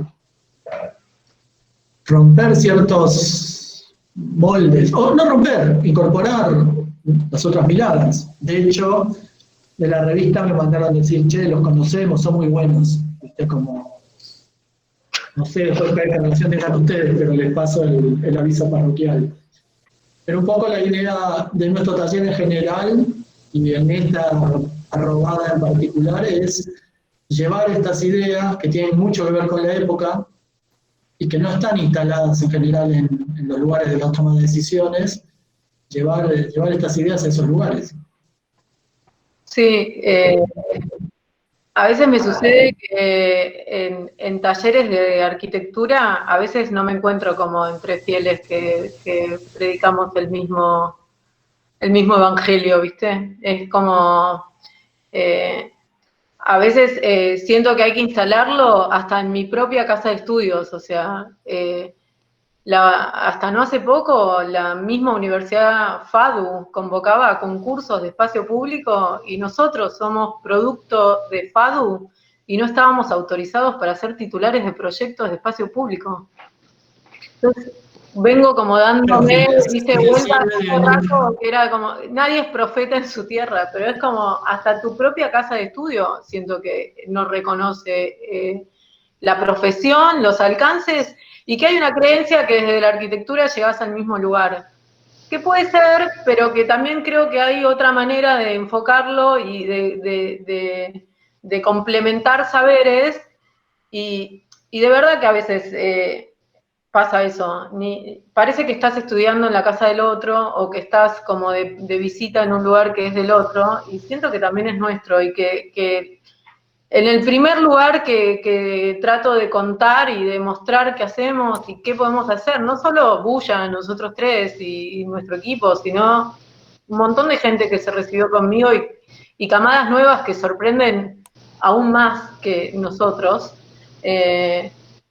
A veces siento que hay que empezar por casa. Bueno, si te sirve de aliciente, nosotros como cátedra de arquitectura, e incluso los años que fuimos parte de la formación del Taller Sudamérica, por nuestros propios colegas éramos considerados como unos outsiders y que no era arquitectura, íbamos de viaje, con lo cual Bueno, es que puede ser. No es solo contra los paisajistas, es contra una manera de instalar nuevas miradas acordes a la época que cuesta que gente que ya está como en un formato ahora juego, digamos. Y eso también, y vuelvo a lo de la revista, y vuelvo a una obra que mostraron, que el Parque de la Ciudad, que yo fui jurado de ese concurso, que Adri lo sabe, y supongo que ustedes también. Yo había votado por el proyecto de ustedes como ganador, y no había forma de que ese proyecto se materializara. O sea, no había recursos, todavía no estaba instalado esa posibilidad de que esa idea de la infraestructural como paisaje, ¿no? Estuviera instalado como una obra pública hecha por el Estado. O sea, son pequeños corrimientos de saberes que se empiezan a incorporar con el machaque, y por eso es tan valioso el laburo que hacen en los escapes, que difundan eso, que militen un poco la construcción del saber, que son cosas que compartimos. A veces es bastante amargo esa tarea, porque te vas dando contra paredes, ¿no? Pero como que cada vez hay más gente que transita estas colectoras que se van volviendo cada vez más caminos principales, me parece. Sí, yo me acuerdo ayer hablábamos anécdota, con Ana, perdón. una Nacho. anécdota linda de a veces de las cosas que pasan en relación a lo que Pablo cuenta del concurso del Parque de la Ciudad. Es que, no sé, creo que hace 6 meses atrás había sucedido todo el episodio con el Arroyo White, lo cual era como muy interesante ver también los que toman las decisiones, cómo piensan la ciudad, de qué escuela vienen, qué formato tienen intelectual también, ¿no? Y en eso encontrábamos como en ese mismo proyecto el cruce de la mirada de dos ingenieros hidráulicos totalmente distintos, ¿no?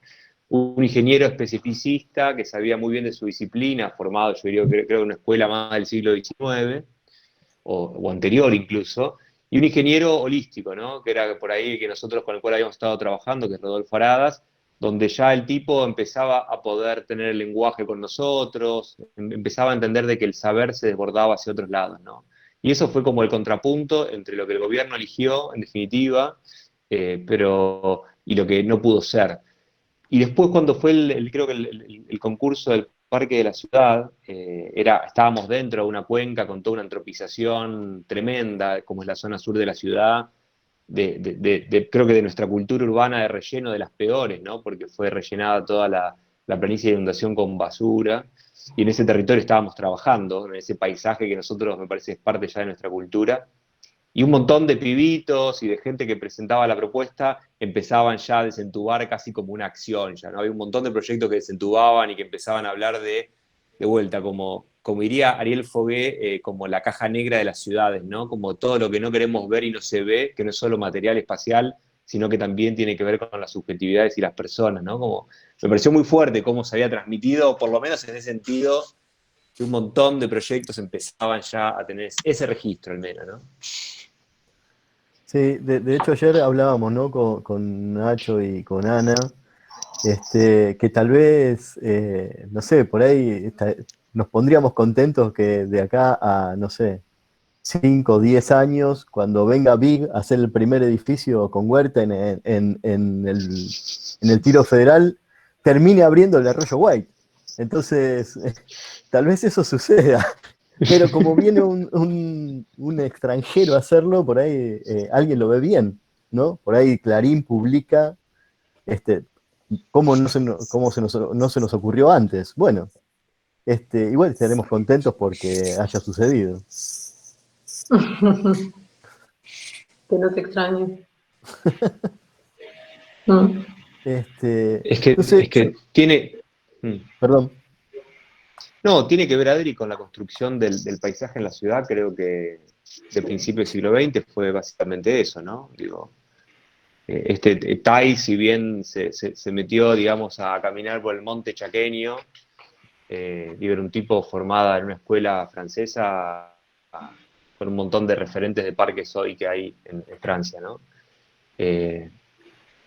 Pero a la vez, digo, tenemos como toda la operación para mí, la grande operación del paisaje de espacio público de la segunda mitad del siglo XX es todo el sistema de rellenos que se arma, ¿no? Como esta cultura de rellenar el Río de la Plata y abandonarlo, ¿no? Y de pronto eso se convierte en una reserva natural. Creo que ahí hay una potencia que hay que asumir, que nuestra cultura produce esas piezas de paisaje inéditas en el mundo, ¿no? Como es parte de nuestro quehacer como cultura, digo, ¿no? Como que se expande después a las cuencas, en definitiva, pero creo que los rellenos del río y toda esta cosa de trabajar con la basura, los rellenos incluso basurales que se convierten en parques, es como la matriz de los parques del futuro de la ciudad, me parece. El abandono, ¿no? Como toda esta idea de baldear, ¿no? Como una acción ya de construir sin tener que plantar, sin tener que, digo, cambiar la lógica también de las técnicas de la jardinería. Digo, creo que hay que hacer menos y pensar quizás un poco más en el mundo que se viene.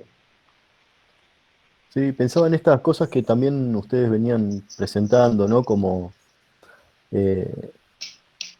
sacaba como ahí algunos temas que tenían que ver con si el siglo XIX fue como la infraestructura unifuncional, ¿no? Como la idea de colonizar el territorio a partir de las infraestructuras, pero las infraestructuras vistas como unifuncionalmente, las del siglo XX que tal vez empiezan a incorporar de alguna manera la cuestión social.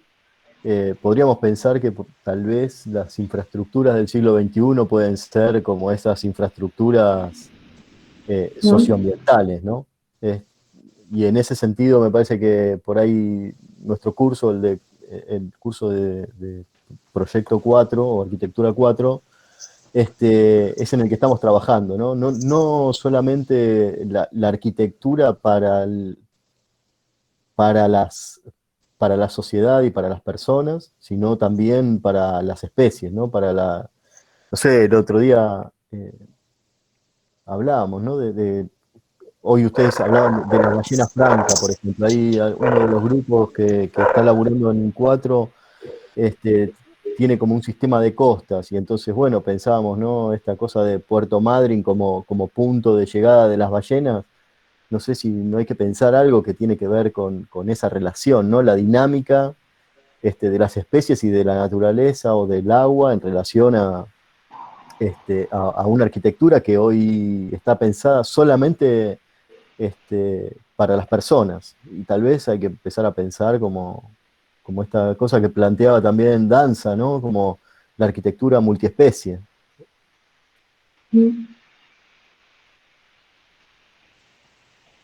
Sí, creo que, Adri, ese es parte de los paradigmas de época, ¿no? Que estamos viviendo ahora, ¿no? Como cómo estamos queriendo derribar el antropoceno y empezar a pensarlo desde otro lugar, ¿no? Por eso el esquemita que nosotros mostrábamos de este tipo de escena B, me parece que habla un poco de eso, ¿no? De cómo empiezan a ser estas relaciones, en definitiva.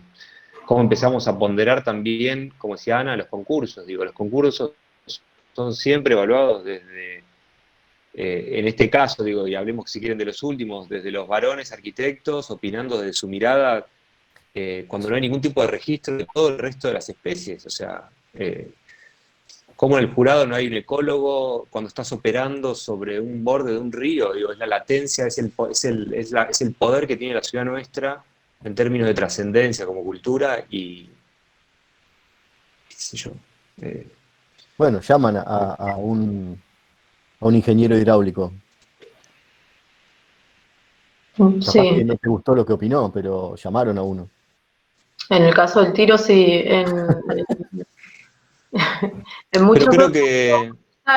yo pienso, digo, que en su momento, esto que les contábamos del IPA y de esta asociación de graduados, digo, un día nos juntamos y fuimos a la Sociedad Central, a la cual estoy asociada y estoy matriculada en el CEPAU por todas las cuestiones por no tener todavía nuestro colegio, ni nada de eso, son instituciones que nos dan lugar, y nos sentamos ahí a pedir que necesitamos también ser participantes de esos concursos como titulares, que no implica que los vamos a ganar todos, o sea, porque de hecho no pasó, y no quiere decir que vas a ir a romper todo y a ganarte todos los premios de todos los parques públicos, pero sí tener el derecho a participar. Y fuimos y nos sentamos, hablamos y lo logramos. Y creo que en su momento, o a mí hablo en lo personal, digo, en ese momento me quedé contenta con esa situación y con ese territorio que creí que había ganado. Y después pasa el tiempo y pienso, claro, si no hay jurados de paisaje, es como una cargada, es una tomada de pelo, porque la verdad, ¿qué sentido tiene? Porque por ahí el enfoque distinto que podés tener, o la mirada desde el espacio público, la mirada desde el uso del espacio público, la relación con el río, o cualquier otro, o con los arroyos, digo, si no hay nadie que también los evalúe desde ese lugar, o con esa sensibilidad, no sirve. O yo siento que no está sirviendo. Pero igual hay que entender una cosa, me parece, Ana. Nosotros somos como tal vez la última generación de un modelo con que la cultura ha construido su legalidad, su relación con la naturaleza. Me parece que somos medio, de hecho casi que nuestros estudiantes empiezan a tener como una relación diferente con algunas cosas que estaban establecidas. Y somos como el coletazo de que todo está segmentado, somos el último coletazo de la modernidad, donde todo está segmentado, en origen se segmenta para entenderse, y es un momento donde muchas cosas se empiezan a intentar reintegrar, volverse multi.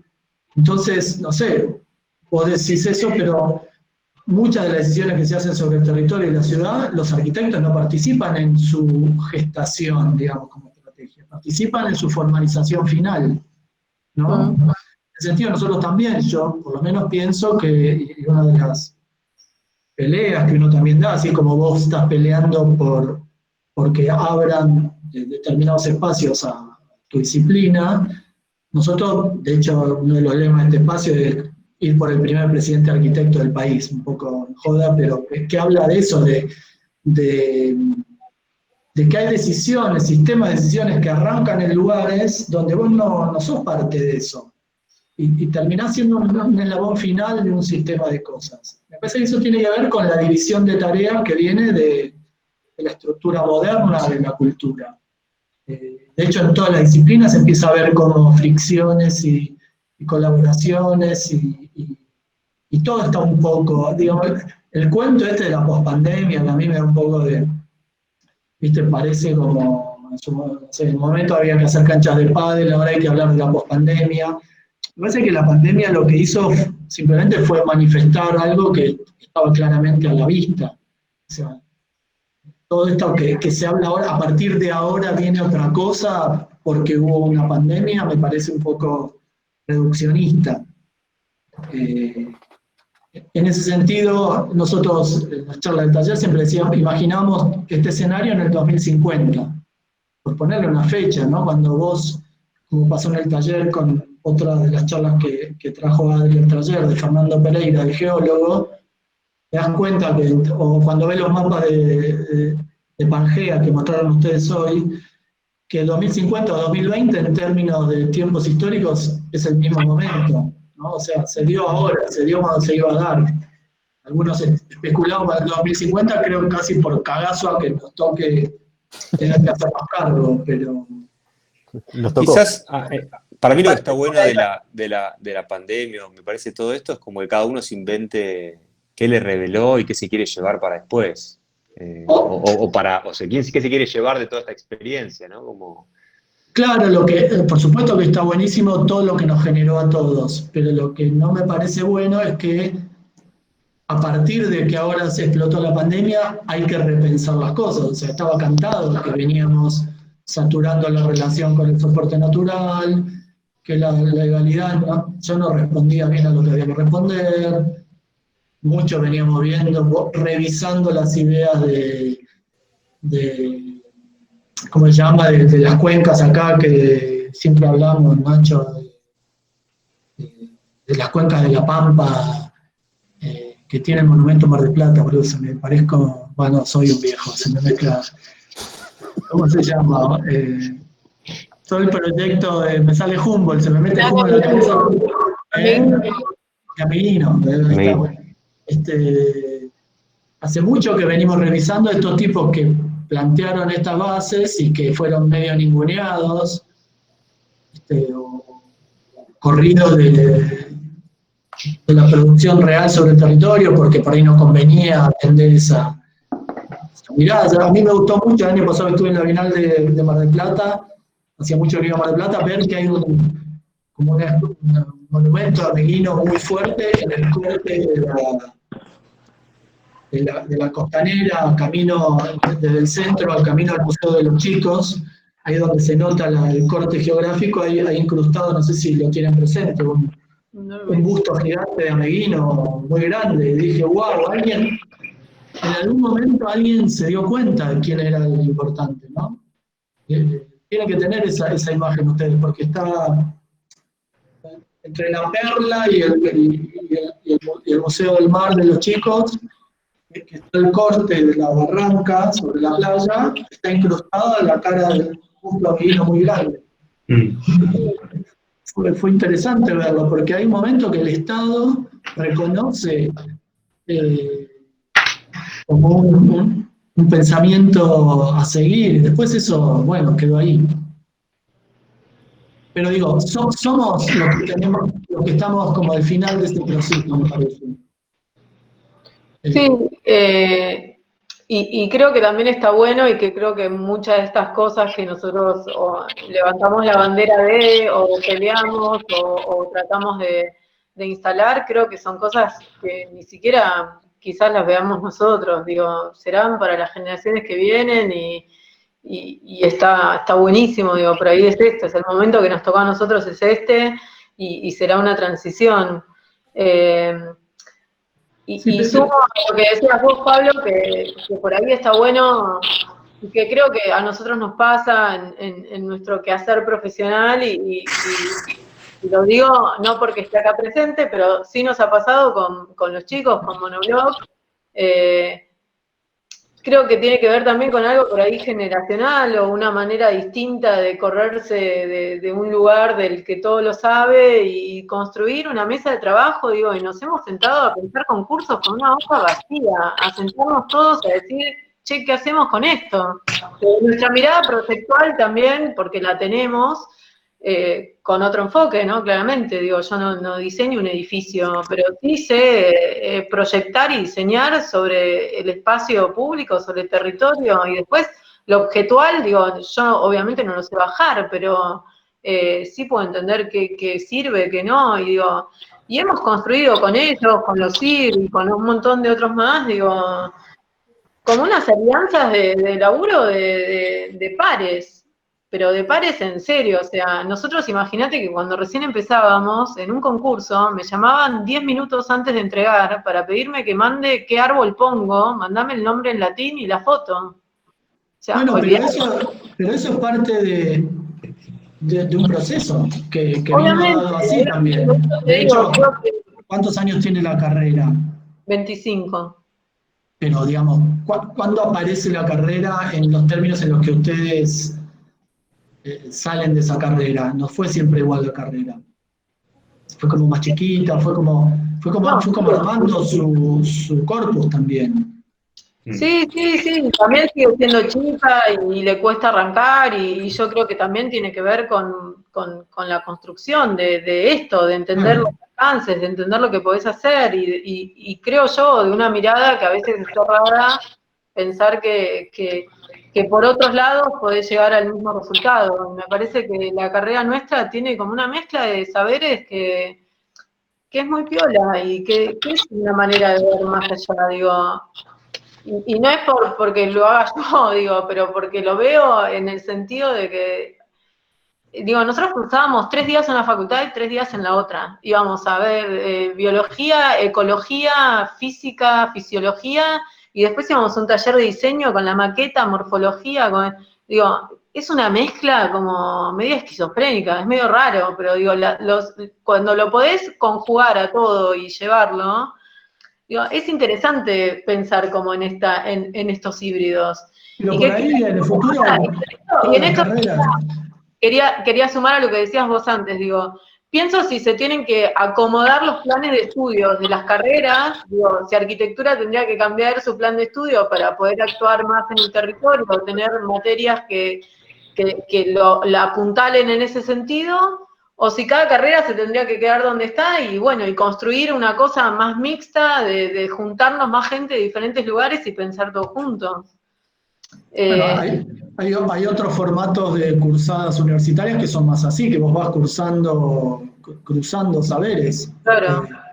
Y tal vez ese formato que a vos te parecía medio freak de ir de una facultad a la otra, en el futuro sea un formato que empiecen a utilizar varias carreras, donde vos puedas salir del edificio e ir a los ámbitos donde está el saber que necesitas. Me parece que lo que para vos era algo raro, tal vez en un futuro se transforme en algo, y tal vez este formato digital ayude a ese cruce. Totalmente. ¿No? Hay algo que quiero decir porque si no parece que ustedes fueran unos pobres desclasados o que esta forma de encarar las cosas entre la arquitectura también. Está claro que esta mirada, y esto lo digo un poco para los estudiantes, ¿no? Lo hablé con Adri cuando me habló hace un par de días de esta charla. Es una manera de instalar cuestiones que te generan trabajo, si querés, para poner la carrera en términos de forma de vida, ¿no? Porque si no parece que uno está por un borde experimentando, y en realidad esto, y me parece que a ustedes claramente, y a los monoblog también, les ha permitido insertarse muy rápidamente, muy bien en los sistemas productivos y en el mercado, por llamarlo de alguna manera. Y eso incluye la reflexión en lo público también, no es solo por... Pero digo esto para que no se entienda que es como una cosa rara que va por un costado y la salida laboral viene por otro. No, yo creo que la fórmula, no sé si la fórmula, pero como nosotros creo que lo fuimos, por eso hay como una cosa que también para los chicos entender de que el ámbito laboral, el estudio, la oficina, es un dispositivo diseñado en sí mismo, ¿no? Por eso nosotros sabemos y regulamos todo el tiempo. También, digo, hoy contamos un relato de unas experiencias, pero hay otros relatos distintos que podríamos hacer sobre lo que hacemos. Y hay una base también comercial, y hay una base de investigación, y hay una base de comunicación, hay otra base de activismo, de militancia que hacemos. En definitiva, todo eso está pensado para que funcione todos en paralelo, ¿no? Por eso me parece que esta idea del equipo o de un sistema de trabajo es importante a la hora de poder producir todas estas cosas. No Pero es creo que le ingenuo la quedó mirada. claro, Nacho, Estuvo claro, digo, la exposición de ustedes en ese sentido fue clarísima. No, y también creo que hay y lo digo para los estudiantes también, ¿no? Creo que también hay una búsqueda de generarse también los espacios. Digo, a nosotros un montón de veces no nos vinieron a buscar. Nosotros fuimos con una carpetita a un lugar, a golpear la puerta, decir, hola, ¿qué tal? Mirá, podemos hacer esto, me gustaría hacer lo otro, tengo y nos sentábamos y dibujábamos y hacíamos renders, hacíamos cosas para generarnos nosotros nuestras propias oportunidades. Y me parece que en ese sentido está buenísimo animarse y largarse, y nosotros empezamos, éramos 6, no sabíamos si éramos una familia, si éramos una banda de música o qué hacían, compartíamos un lugar, y fuimos construyendo una manera de trabajar, y en el camino, digo, terminamos siendo nosotros 3, con un montón de equipo de gente que nos ayuda, y que conforma parte, y que es carne de esto también. Y bueno, y también fue en general para dónde queríamos ir también. Y a veces tenemos encargos que son más divertidos, otros que son más tradicionales, otros que no nos motivan tanto, pero creo que en todos tratamos de buscarle una vuelta para que nos deje algo, para decir algo también, porque creo que también el diseño tiene que ver con eso, con opinar sobre un montón de cosas y dejar algo dicho, algo que nos satisfaga y que nos permita seguir creciendo. Así que también un montón de veces caímos a golpear un montón de puertas y algunas nos abrieron y algunas no. Y no me pongo en rol de pobre, de menospreciada, ni nada. Yo creo firmemente en lo que hago, estoy convencida de la carrera que estudié. Creo que cuando empecé ni sabía que todo esto iba a ser. Creo que me sorprendió y que yo fui también dándole forma y buscando el nicho y juntándome con quien me tenía que juntar y trabajar en conjunto. También creo que tener socios, trabajar con Nacho, con Luli, nos potencia, saca lo mejor de cada uno, construimos un lugar, es casi una familia y bueno, y vamos para adelante, equivocándonos un montón de veces, porque hoy leía lo que decía Marcelo Danza en un post que pusieron ustedes de Taller Nación, era como animarse al error o animarse a equivocarse, y también el que no hace no se equivoca, y la verdad que a veces la pifeamos, pero bueno, es cuestión de ir para adelante y de siempre seguir aprendiendo, que me parece que eso es como el motor que hace que sigas andando.